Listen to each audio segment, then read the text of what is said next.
पाकिस्तान में दहशतगर्दी दाखिल हो गई है। इस्लामाबाद में खूब कोई धमाका होता है, लेकिन दूसरी तरफ पाकिस्तान में सियासी खेल जारी है।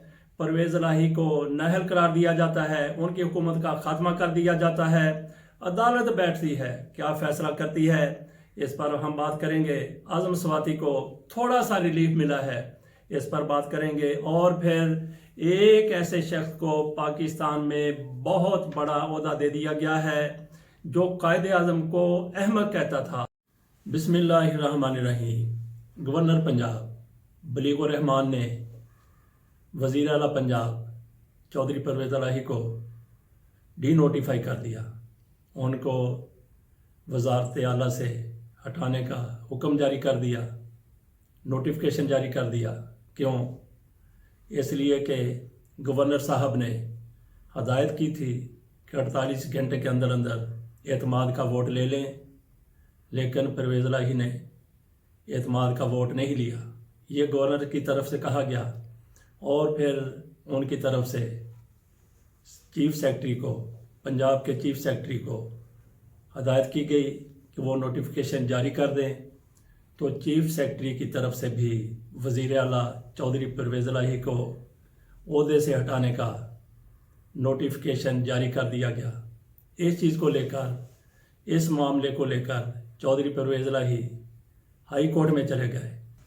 चौधरी परवेज़ इलाही ने हाई कोर्ट में जाकर ये रिट दायर की कि गवर्नर का ये हुक्म, ये नोटिफिकेशन गैर आइनी है, उनका हुक्म गैर कानूनी है, और जो चीफ सेक्रेटरी ने नोटिफिकेशन जारी किया है वो भी गैर कानूनी है।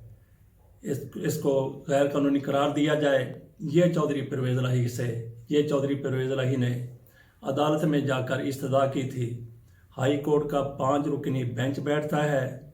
पहले फारूक हैदर साहब ये कहते हैं कि मैं इस बेंच का हिस्सा नहीं रहना चाहता। बेंच टूट जाता है, दोबारा बेंच तश्कील दिया जाता है।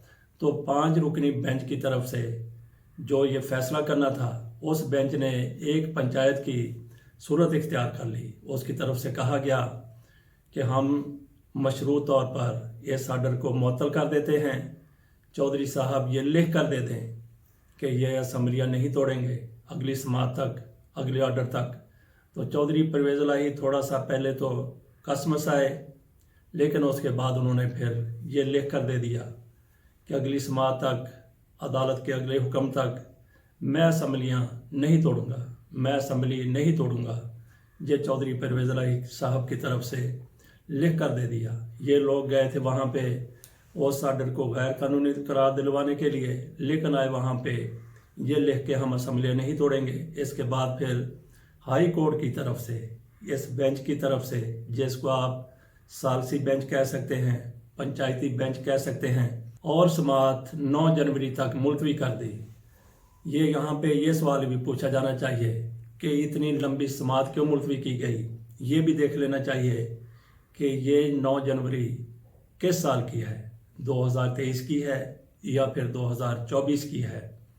तो फैसला जो कुछ अदालत की तरफ से दिया गया, उस पर मैं समझता हूँ कि सारे ही फरीक और जो फरीक नहीं हैं, स्टेक होल्डर हैं, सब के सब खुश भी हैं, मुतमिन भी है। कुछ कम है, कुछ ज़्यादा है। मैंने सारे स्टेक होल्डर्स की बात की है। कौन कौन खुश हो सकते हैं, सबसे ज़्यादा कौन खुश होगा? मैं समझता हूँ कि इस मामले में सबसे ज़्यादा हैंडलर खुश हैं, जो इस सारे मामले को देख रहे थे, जिनके हाथ में पुतलियों की डोर है, वो सबसे ज़्यादा खुश हैं। और उसके बाद खुश है मुस्लिम लीग नून, जो चाहती थी कि पंजाब असम्बली ना टूटे। और उसके बाद फिर कौन खुश है? चौधरी परवेज़ इलाही और उनकी पार्टी, और वो लोग जो इनका साथ दे रहे हैं, जो कहते हैं कि असम्बलियों को अपनी मुद्दत पूरी करनी चाहिए। और बाकी रह गए फिर इमरान खान साहब भी इस मामले में इतने कोई गैर मुतमिन नहीं हैं। अगर वो चाहते तो 17 दिसंबर को असम्बलियाँ तोड़ सकते थे। उन्होंने क्यों 17 दिसंबर को असम्बलियाँ नहीं तोड़ी?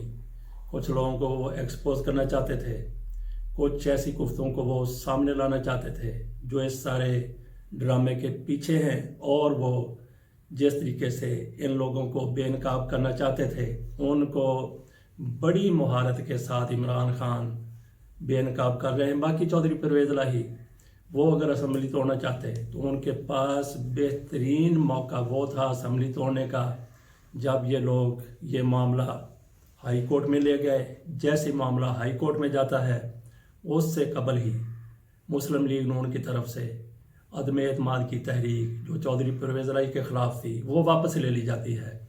जैसे ही अदम एतमाद की तहरीक वापस ली जाती है, चौधरी परवेज़ इलाही अगर चाहते तो उस वक्त असम्बलियाँ चौधरी परवेज़ इलाही अगर चाहते तो उस वक्त असम्बली तोड़ सकते थे, लेकिन चौधरी परवेज़ इलाही दिल से ही नहीं चाहते कि असम्बली टूट जाए। इसलिए उन्होंने इस रोज़ इस मौके पर यह हुक्म जारी नहीं किया। अदालत की तरफ से चौधरी परवेज़ इलाही को ये कहना कि आप तहरीरी यकीन दहानी करवाएं कि आप उस वक्त तक असम्बली नहीं तोड़ेंगे जब तक हमारा आर्डर नहीं आ जाता, जब तक अगली समात नहीं हो जाती, जब तक हम फैसला नहीं कर देते, ये इंतहाई ज़्यादा नामुनासिब है।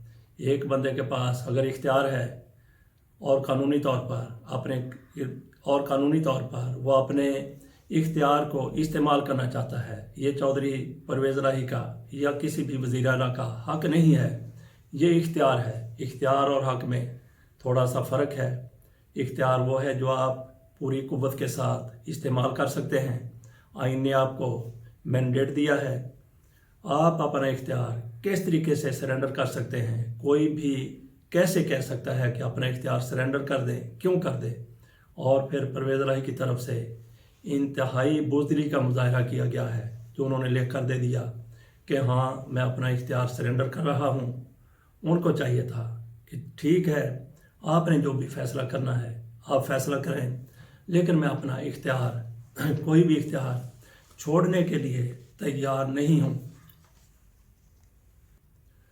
चौधरी परवेज़ इलाही को वज़ीर आला रहना ही था, बिल्कुल रहना था। क्यों रहना था? क्योंकि चौधरी परवेज़ इलाही के पुश्त पनाह कौन है? वही एस्टेब्लिशमेंट है जो पाकिस्तान में आज भी ताकतवर है। चौधरी परवेज़ इलाही उसके बंदे हैं, आप इसको मोहरा भी कह सकते हैं। तो अपने मोहरे को वो किस तरीके से हटा सकते थे? चौधरी परवेज़ इलाही की तरह चौधरी परवेज़ इलाही की जगह अगर बुज़दार होते तो मामला इस हद तक ना जाता। उनकी कभी भी कतई तौर पर ये लोग किसी किस्म की मदद ना करते जो चौधरी परवेज़ इलाही की मदद कर रहे हैं। अब हम आ जाते हैं दूसरी बात पर। एक ऐसे बंदे को मुस्लिम लीग नून की हुकूमत की तरफ से बहुत बड़ा ओहदा दे दिया गया है, जो कायदे आज़म के ख़िलाफ़ बातें करता था, जो क़याम पाकिस्तान के हवाले से भी कोई मुस्बत जज्बात नहीं रखता। उसने कायदे आज़म को एक दफ़ा अहमक भी कह दिया था कि ये कायदे आज़म की हमाकत थी कि उन्होंने बंगाली को बंगाल की कौमी ज़ुबान नहीं बनाया था। ये कौन शख्स है जिस पर इतनी मेहरबानी की जा रही है? ये वही है जिसको मियां नवाज शरीफ और पीपल्स पार्टी ने मिलकर एक दौर में निगरान वज़ीर आला पंजाब भी लगा दिया था। उसको फिर क्रिकेट बोर्ड का चेयरमैन लगा दिया गया, नजम सेठी साहब को एक बार फिर बेहतरीन ओहदा दे दिया गया है। एक बार फिर नजम सेठी को क्रिकेट बोर्ड का चेयरमैन लगा दिया गया है। इनका मेरिट क्या है? इनकी महारत क्या है? महारत इनकी यही है। हमने एक बार पहले भी लिखा था कि नजम सेठी साहब की क्रिकेट में महारत ये है कि ये बच्चे थे तो इनकी माँ सब्ज़ी पका रही होती थी, इनकी तरफ आलू फेंकती थी और इनके हाथ में डोई होती थी। ये डोई को बैट बनाकर और इनकी वालदा साहिबा आलू को गेंद बनाकर इनकी तरफ फेंकती तो उस पर वो छक्का लगाते थे। और उसके बाद जब थोड़े से बड़े हुए, लड़के हुए, तो थापा पकड़कर ये क्रिकेट खेला करते थे। और गेंद किस चीज़ की होती थी? वही जिसको खुदो कहते हैं। ये इनकी महारत है क्रिकेट में। और इनको चेयरमैन क्रिकेट बोर्ड बना दिया गया। पहले भी ये क्रिकेट बोर्ड के चेयरमैन रहे। इन्होंने जो गोल खिलाए थे वो सब के सामने हैं। अब भी ये इसी तरह के कोई गोल खिलाएंगे। इनका मेरिट क्या है? मेरिट सिर्फ खुशामद है, चापलूसी है, मियां नवाज शरीफ के ये तबलची हैं, इसलिए इनको क्रिकेट बोर्ड का पहले भी चेयरमैन बनाया गया था। हालांकि और एक मौके पर मियां नवाज शरीफ की तरफ से इनको गिरफ्तार करवाया गया, इनको फेंटा भी लगवाया गया, इनको फिर अदालत की तरफ से रिलीफ मिला था। लेकिन एक बार फिर वो मियां नवाज शरीफ के इसलिए आंख का तारा बन गए कि ये भी इमरान खान के ख़िलाफ़ उसी तरह से जहर उगलते हैं जो जहर मियां नवाज शरीफ को, मियां शहबाज शरीफ को और कुछ और लोगों को बहुत ज़्यादा पसंद है। इसलिए इनको क्रिकेट बोर्ड का चेयरमैन लगा दिया गया कि जिस तरीके से पूरे मुल्क का ये लोग इम्पोर्टेड हुकूमत बेड़ा गर्क कर रही है, क्रिकेट बोर्ड में भी अगर कुछ साख उसकी रह गई है उसको भी ये तबाह करके ये साहब चले जाएं। अब हम थोड़ी सी बात कर लेते हैं आज़म स्वाति के हवाले से। आज़म स्वाति को जेल में है वो, वहाँ पे उन पर क्या गुजर रही है ये अल्लाह बेहतर जानता है या वो जानते होंगे, लेकिन उनको थोड़ा सा रिलीफ मिला है। फार्म हाउस को सील करने का हुक्म दिया गया था, इस हुक्म को इस्लामाबाद हाई कोर्ट की तरफ से मुअत्तल कर दिया गया है। ये थोड़ा सा आज़म स्वाति को रिलीफ मिला है। अब देखते हैं कि आज़म स्वाति को आगे चलकर किन किन मुश्किलात का सामना करना पड़ता है। रिलीफ का मौसम है। सलमान शहबाज को एक और रिलीफ मिल गया है। अदालत में वो खसूसी अदालत में पेश हुए। वो खसूसी अदालत में पेश होते हैं, कभी एहतसाब अदालत में पेश होते हैं, कभी किसी अदालत में पेश होते हैं, कभी किसी अदारे के सामने पेश होते हैं। ये भी बड़ी बात है कि सलमान शहबाज और इस तरह के लोग अदारों में चले जाते हैं, अदालतों में चले जाते हैं, जहाँ तक इनकी आज ताकत का तलक है, जहाँ तक इनके इख्तियारात का तलक है, जहाँ तक इनकी पुश्त पनाही हो सकती है, तो अदालतों को कहा जा सकता है कि वो इनकी चौखट पर जाकर फैसले सुनाएं।